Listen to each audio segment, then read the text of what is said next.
It's practice in Las Vegas, and veteran quarterback Kirk Cousins is putting on a clinic. Down near the goal line, he fired off 5 separate touchdowns, threading the needle through tight defensive coverage. 2 went to receiver Jalen Naylor, 2 to tight end Brock Bowers, and 1 to Michael Mayer. By spreading the ball across the field and leaning heavily on his tight ends, Cousins showed a complete command of the offensive playbook. But watching from the sideline is Fernando Mendoza. The Raiders took him first overall in the 2026 NFL Draft, and after a rocky first preseason game, the pressure on his shoulders is immense. The front office and the coaching staff are operating on 2 different timelines.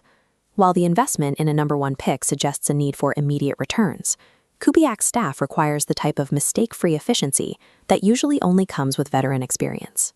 And in a division as brutal as the AFC West, new head coach Clint Kubiak knows he doesn't have the luxury of a grace period. A few early losses can derail an entire season. The franchise has a massive decision to make. They can either put Mendoza in the line of fire and risk shattering his confidence before he's ready, or they can sit their most valuable long-term asset in favor of a reliable veteran. We saw the beginnings of that learning curve during a 27-14 preseason loss to the Arizona Cardinals. This map shows Mendoza's pass distribution during his debut.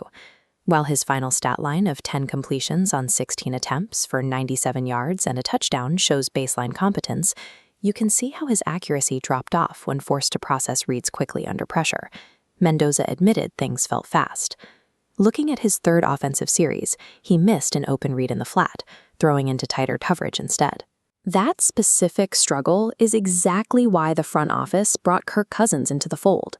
Throughout his career, he has been a stable captain and a meticulous preparer. When Cousins dissects a defense during red zone drills, he's mapping out the cognitive process of an NFL quarterback. It gives Mendoza a real-time, live-action study guide for reading complex coverage schemes. This quarterback room functions more like a high-stakes incubation chamber. By letting Cousins absorb the initial pressure of the system, the Raiders are attempting to artificially slow the game down for Mendoza before he ever takes a meaningful regular season snap. That same philosophy of valuing athletic ceiling over immediate polish extends to the defensive secondary.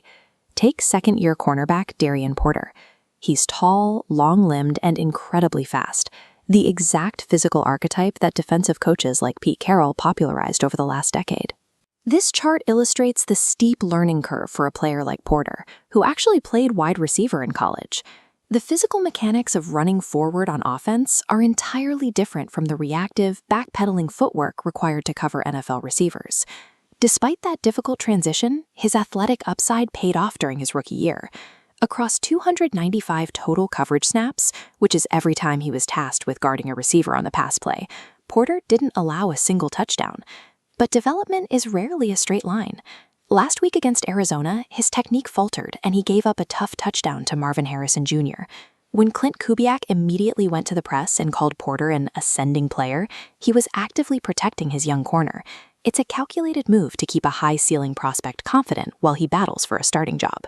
All of these individual storylines are barreling toward a hard deadline, the Raiders' 2nd preseason game against the Houston Texans.